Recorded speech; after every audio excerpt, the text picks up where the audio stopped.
De Cali, la troisième ville du pays, est encore sous le choc de cette attaque qui a eu lieu vers 16h heure locale. Le dernier bilan des autorités fait état de 5 morts et d'au moins 36 blessés suite à cette explosion d'une voiture piégée près des installations de l'armée de l'air qui se trouvent au nord de la ville.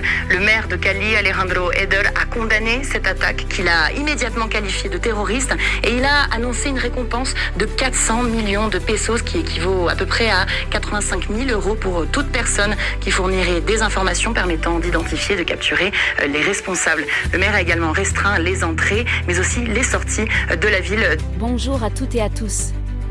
Avant de commencer ce nouveau sujet d'actualité, je vous invite à vous abonner à ma chaîne YouTube. Aujourd'hui, parlons d'un drame qui a secoué la Colombie. 2 attaques meurtrières survenues en moins de 3 heures ont causé la mort d'au moins 18 personnes. La première attaque a eu lieu à Cali, où un camion piégé a explosé près d'une base aérienne. L'explosion a tué plusieurs civils et blessé des dizaines d'autres, plongeant la ville dans la panique. La seconde attaque s'est produite dans la région d'Antioquia, où un hélicoptère de la police a été ciblé par un drone explosif.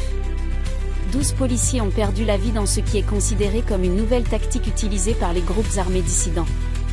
Ces méthodes marquent une escalade inquiétante, car elles rendent les attaques plus difficiles à prévoir et à contrer.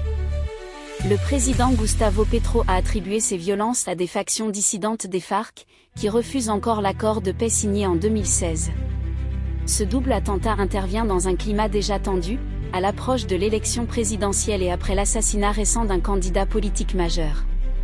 En conclusion, ces attaques rappellent la fragilité de la paix en Colombie et l'urgence d'une réponse efficace.